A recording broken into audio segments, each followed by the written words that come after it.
ராதிகாவும் கமலாவும் பாக்யாவோட வீட்டில் போய் கோபி இருக்காரான்னு சொல்லி செக் பண்ணுறாங்க. வீடு பூட்டி இருக்கு, யாருமே இல்லைன்னு தெரிஞ்சுக்கிட்டு நான் வந்து அவர் எங்கே இருக்காருன்னு சொல்லி நான் பார்த்துட்டு வரேன், நீ வீட்டுக்கு போ அப்படின்னு சொல்லி சொல்கிறாங்க. நீ எங்கடி போவே அப்படின்னு சொல்லிட்டு கமலா கேட்குறாங்க. அவர் ரெகுலராக சில பார்க்கெல்லாம் போவார், நான் அங்கே இருக்காருன்னு சொல்லி பார்த்துட்டு வரேன், நீ போ அப்படின்னு சொல்லி சொல்கிறாங்க. நானும் வரேன்டி அப்படின்னு சொல்லிட்டு கமலா சொல்கிறாங்க.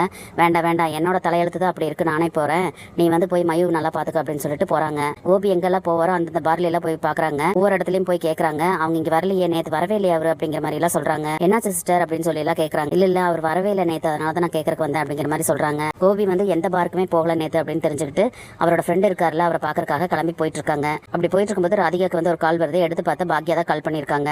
என்ன பாக்யா கால் பண்றாங்க அப்படின்னு சொல்லிட்டு எடுக்கலாமா வேண்டாமான்னு யோசிச்சுட்டு இருக்காங்க. சரின்னு சொல்லி அட்டன் பண்ணி பேசுறாங்க. ராதிகா நீங்க எங்க இருக்கீங்க அப்படின்னு சொல்லிட்டு பாக்யா கேட்கறாங்க. இல்ல நான் கொஞ்சம் வெளியே போயிட்டு இருக்கேன் அப்படின்னு சொல்லி சொல்லவும், நான் ஒரு முக்கியமான விஷயம் பேசணும் உங்ககிட்ட அப்படின்னு சொல்லி சொல்றாங்க. எனக்கு கொஞ்சம் முக்கியமான வேலை இருக்கு, நேற்று நைட்ல இருந்து கோபியை காணும், அவரை தான் நான் தொலைவிட்டு இருக்கேன் அப்படின்னு சொல்லி சொல்றாங்க. நான் சொல்ற ஹாஸ்பிட்டலுக்கு நீங்க கிளம்பி வாங்க உடனே அப்படின்னு சொல்லிட்டு அட்ரஸ் சொல்றாங்க. என்னாச்சு பாக்யா, யாருக்கு என்னாச்சு அப்படின்னு சொல்லி கேட்குறாங்க. இல்லை ஒன்றும் இல்லை, நீங்கள் நான் சொல்கிற அட்ரஸ்க்கு உடனே கிளம்பி வாங்க அப்படின்னு சொல்லிட்டு பாக்யா சொல்கிறாங்க.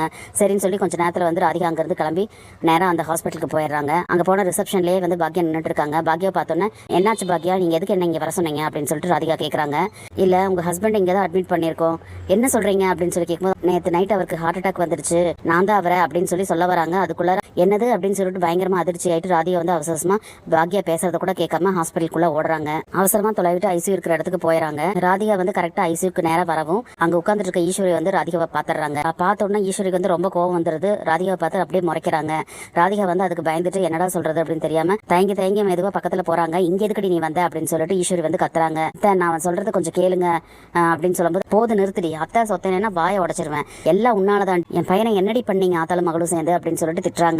நாங்க என்ன பண்ணோம், எதுக்கு எங்களை பேசுறீங்க, அவர் எப்படி இருக்காரு, நான் அவரை பார்க்கணும் அப்படின்னு சொல்லிட்டு ராதிகா கேட்கறாங்க. இது வரைக்கும் நீ அவனை பார்த்த லட்சணம் போதும், இந்த இடத்துல நீ நிக்க கூடாது, மரியாதை ஹாஸ்பிட்டல் விட்டு வெளியே போ அப்படின்னு சொல்லிட்டு ஈஸ்வரி கத்துறாங்க. நான் ஒரு தடவை அவரை பார்க்கணும் அப்படின்னு சொல்லிட்டு ராதிகா வந்து கெஞ்சுறாங்க. பின்னாலே வந்து பாக்யாவும் வந்துடுறாங்க. அத்தை கொஞ்சம் பேசாம இருங்கத்த அப்படின்னு சொல்லிட்டு பாக்யா சொல்றாங்க. பாக்யா நீ பேசாம இரு பாக்யா, இவளை எல்லாம் இங்க வரவே விடக்கூடாது, இவனாலதான் கோபி இந்த நிலைமைக்கு இங்க கிடக்குறான் அப்படின்னு சொல்லிட்டு ஈஸ்வரி கோபமா பேசுறாங்க. செலினும் எழிலும் வந்துட்டு பாட்டி கொஞ்சம் அமைதியா இருங்க பாட்டி அப்படின்னு சொல்லி சொல்றாங்க. எப்படிடா எழில அமைதியா இருக்க முடியும், இவளை கல்யாணம் பண்ணதுக்கு அப்புறம் தாண்டா அவன் இப்படி நாசமா போயிட்டான், கோபி எப்படி என் மேல பாசமா இருந்தான், உங்களை எல்லாம் எப்படி பாத்துக்கிட்டா, எந்த அளவுக்கு இதா இருந்தான், அவன் எப்படி படிச்சவன், என்ன மாதிரி பிசினஸ் பண்ணி எந்த அளவுக்கு இதா இருந்தவன், எப்ப இவளை கல்யாணம் பண்ணானோ அப்பவே குடும்பமே குட்டி சேவரா போயிருச்சு அப்படின்னு சொல்லிட்டு ஈஸ்வரி வந்து கண்டபடி பேசுறாங்க. உடனே ராதிகா வந்து பாக்யாவை பார்த்து, பாக்யா நீங்க சொல்லுங்க அவர் எப்படி இருக்காரு, நான் அவரை பார்க்கணும் அப்படின்னு சொல்லிட்டு கெஞ்சுறாங்க. உடனே பாக்யா இருந்துட்டு அவருக்கு 80% ஹார்ட்ல பிளாக் இருக்குன்னு சொல்லி சர்ஜரி பண்ணணும்னு சொல்லிட்டாங்க இமீடியட்டா அப்படின்னு சொல்லி சொல்றாங்க. என்ன சொல்றீங்க அப்படின்னு சொல்லிட்டு ராதிகா வந்து பயங்கர ஷாக்கா கேட்கறாங்க. ஆமா அதனால சர்ஜரி தான் நடந்துட்டு இருக்கு, நாங்க அதனால தான் வெயிட் பண்ணிக்கிட்டு இருக்கோம், நீங்க பயப்படாதீங்க அப்படின்னு சொல்லிட்டு பாக்யா சொல்றாங்க. அதை கேட்டோன்னா ராதிகா வந்து பயங்கரமா அழுகுறாங்க. நான் வந்து அவர்கிட்ட கோவமா பேசிருக்கவே கூடாது நேத்து அப்படின்னு சொல்லிட்டு ஃபீல் பண்ணி சொல்லிட்டு இருக்காங்க. ஓ அதான் விஷயமா, திடீர்னு எப்படி கோபிக்கு ஹார்ட் அட்டாக் வந்துருச்சுன்னு சொல்லிட்டு நானே பயந்துட்டு இருந்தேன், இப்பதானே தெரியுது அவனை நிம்மதியா இருக்க விடாம ஆத்தாக்கணும் சேர்ந்துட்டு அவனை அப்படி டார்ச்சர் பண்ணியிருக்கீங்க, அதனால தான் வந்து வீட்டை விட்டு வெளியே போயிருந்திருக்கான் அந்நேரத்துக்கு, அதனால தான் கார்லேயே அவனுக்கு ஹார்ட் அட்டாக் வந்திருக்குது, பாக்யா மட்டும் இல்லைன்னா இந்நேரம் அவன் உயிரோடவே இருந்திருக்க போறது கிடையாது அப்படின்னு சொல்லி சொல்றாங்க. அதை கேட்டோன்னா ராதிகாக்கு ஒரு மாதிரி ஆயிருது. அப்படியே தலை குனிஞ்சிட்டு நின்றுட்டு இருக்காங்க. அப்ப பாக்யா வந்து, அவர் அத்தனை தடவை உங்களுக்கு கால் பண்ணியிருக்காரு, நீங்க எடுக்கவே இல்லை, உங்க அம்மாவுக்கும் கால் பண்ணியிருக்காரு, அவங்களும் எடுக்கல, அதுக்கப்புறம் இவங்க எல்லாத்துக்குமே கால் பண்ணியிருக்காங்க, யாருமே எடுக்கலன்னு சொல்லிட்டு கடைசியில் அவர் எனக்கு கூப்பிட்டு விஷயத்த சொல்லவே அவர் வந்து கார்லேயே மயக்கம் போட்டு விழுந்துட்டார். நான் அவசரமா கிளம்பி போய் ஆம்புலன்ஸ் வர வச்சு ஹாஸ்பிட்டலுக்கு கொண்டு வந்து சேர்த்தேன் அப்படின்னு சொல்லிட்டு பாக்யா சொல்றாங்க. பாக்யா சொன்னதை கேட்டோன்னா ராதிகாக்கே ஒரு மாதிரி ஆயிருது. நம்ம இருந்து பார்க்க வேண்டியது, பாக்யா வந்து இந்த மாதிரி பண்ணியிருக்காங்க அப்படின்னு சொல்லிட்டு ஒரு மாதிரி ஆயிருது. அவரை நான் உடனே பார்க்கணும், இப்பவே பார்க்கணும் பாக்யா அப்படின்னு சொல்லிட்டு ராதிகா வந்து கெஞ்சறாங்க. இருங்க ராதிகா, ஆப்ரேஷன் நடந்துட்டு இருக்கு, முடிஞ்சோன்னா நீங்க பார்க்கலாம் அப்படின்னு சொல்லிட்டு பாக்யா வந்து சமாதானம் சொல்றாங்க. உடனே ஈஸ்வர் வந்துட்டு, அவனுக்கு ஆப்ரேஷன் முடிஞ்சு வெளியே வந்தோன்னா உன்னோட விடிய மூஞ்சி கொண்டு போய் முன்னால காமிக்காத, மரியாதை இங்கிருந்து போயிரு அப்படின்னு சொல்லிட்டு ஈஸ்வர் வந்து கண்டபடி பேசுறாங்க. அத்தை கொஞ்சம் பேசாம இருங்கத்த, ராதிகாக்கு இல்லாத உரிமை இங்க யாருக்கும் கிடையாது அப்படின்னு சொல்லி சொல்றாங்க. என்ன பாக்யா நீ பேசிக்கிட்டு இருக்க அப்படின்னு சொல்லி சொல்றாங்க. நான் தான் கோபியோட அம்மா, எனக்கு அப்புறம் தான் மத்தவங்க எல்லாரும், புரிஞ்சுதா இல்லையா, நான் வந்து கோபியை பார்க்கறக்கு அவளை விட மாட்டேன் அப்படின்னு சொல்லிட்டு ஈஸ்வரி வந்து கண்டபடி பேசுறாங்க. உடனே பாக்யா வந்து ராதிகா அந்த பக்கம் கூட்டிட்டு போயிட்டு, நீங்க அமைதியா இங்க உட்காருங்க ராதிகா, ஆப்ரேஷன் முடியட்டும், நானே உங்களை கூட்டிட்டு போறேன் அப்படின்னு சொல்லிட்டு அமைதிப்படுத்துறாங்க.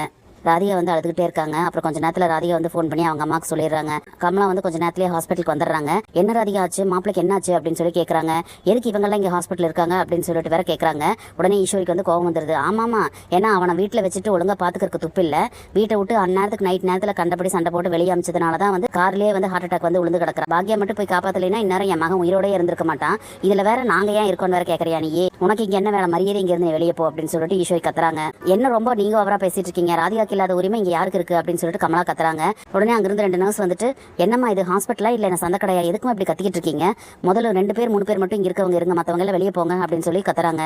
யாரையுமே வெளியே போக சொல்கிறேன், அந்த பேஷண்ட்டோட பொண்டாட்டியே இவ தான், அவளோட அம்மா தான் நாங்கள் 2 பேர் தான் இங்கே இருப்போம், இவங்களை எல்லாம் வெளியே போக சொல்லுங்க அப்படின்னு சொல்லிட்டு கமலா சொல்கிறாங்க. கமலா அப்படி சொன்னதை கேட்டோன்னே எழிலுக்கு கோவம் வந்துருது. யாரை பார்த்து வெளியே போக சொல்கிறீங்க, வெளியே போக வேண்டியது நீங்கள் தான், நாங்கள் இல்லை. கார்லேயே வந்து ஹார்ட் அட்டாக் வந்து 16 தடவை உங்களுக்கு ஃபோன் பண்ணியிருக்காரு, நீங்கள் யாருமே எடுக்காம, யாருக்கு கூப்பிட்டு எடுக்காம அம்மாவுக்கு கூப்பிட்டுருக்காரு. அம்மா தான் போய் அவசரமாக போய் ஆம்புலன்ஸ் வர வச்சு ஹாஸ்பிட்டல் கூட்டிகிட்டு வந்திருக்காங்க. அதுக்கப்புறம் தான் எனக்கே கால் பண்ணாங்க, நான் இங்கே வந்தேன். அப்பெல்லாம் வராத உறவும் பாசமும் இப்போ வந்துருச்சா அப்படின்னு சொல்லிட்டு எழில் கேட்குறாரு. உடனே கமலாக்கு வந்து கோவம் பூரா பாக்கியா மேலே திரும்பிடுது. பொண்டாட்டின்னு ராதிகா இருக்கும்போது நீ எதுக்கு இங்கே வந்த அப்படின்னு சொல்லிட்டு பாக்கியாவை கேட்குறாங்க. உடனே நர்ஸை பார்த்துட்டு, ஆமா ஆப்ரேஷன் பண்ணணும் அப்படின்னா பொண்டாட்டி கையெழுத்து போடணும்ல, என் பொண்ணு ஆப்ரேஷனுக்கு கையெழுத்து போடாமல் எப்படி நீங்கள் ஆப்ரேஷன் பண்ணலாம் அப்படின்னு சொல்லி தான் கேட்குறாங்க. அதெல்லாம் நாங்கள் கையெழுத்து வாங்கிட்டாங்க, ஆப்ரேஷன் நடந்துகிட்டு இருக்குது அப்படின்னு சொல்லிட்டு நர்ஸ் சொல்கிறாங்க. ஓ, இந்த மேலாமினிக்கு தான் கையெழுத்து போட்டாளா அப்படின்னு சொல்லிட்டு பாக்கியாவை பார்த்து கேட்குறாங்க. ஏ கமலா, வாய மூடு, யாரை பார்த்து நீ கை நீட்டி பேசிக்கிட்டு இருக்க, பாகியா பற்றி பேசுறதுக்கு உனக்கு என்ன யோகிதை இருக்கு அப்படின்னு சொல்லிட்டு ஈஸ்வரி வந்து கத்த ஆரம்பிச்சிடுறாங்க. உட்காந்துட்டு இருந்த ராதிகா வந்து அவங்க அம்மாவை கூப்பிட்டமா, பேசாம வாமா இங்கே, பேசாம இருக்கவே மாட்டியா அப்படின்னு சொல்லிட்டு அடக்குறாங்க. ஆனால் கமலா வந்து அடங்குற மாதிரியே தெரியல, கத்த ஆரம்பிக்கிறாங்க. உடனே இனியாக்கு ரொம்ப கோவம் வந்துருது.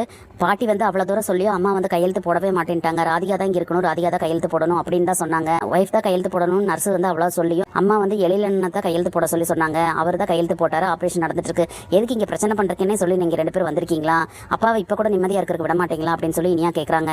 இனியா அப்படி சொன்னது கேட்டோன்னா ராதிகாக்கே ஒரு மாதிரி ஆயிடுது, பேசாமல் இருந்தாங்க. வாமா நீ பேசாம இங்கே வந்து உட்காரு அப்படின்னு சொல்லிட்டு கமலாவை இழுத்துட்டு போய் ஒரு இடத்துல உட்கார வச்சிடறாங்க ராதிகா. எல்லாரும் அப்படியே உட்காந்துக்கிட்டு இருக்காங்க. கொஞ்ச நேரத்தில் நம்ம கூட தப்பா நினைச்சிட்டோமே அப்படின்னு சொல்லிட்டு ராதிகா வந்து பாக்யாவை திரும்பி பார்க்குறாங்க. பாக்யாவும் ராதிகாவை தான் பார்த்துக்கிட்டு இருக்காங்க. இவங்க 2 பேத்துக்குள்ள இருந்த நல்ல ஃப்ரெண்ட்ஷிப் வந்து இந்த கோபியால தான் வந்து இதாச்சு.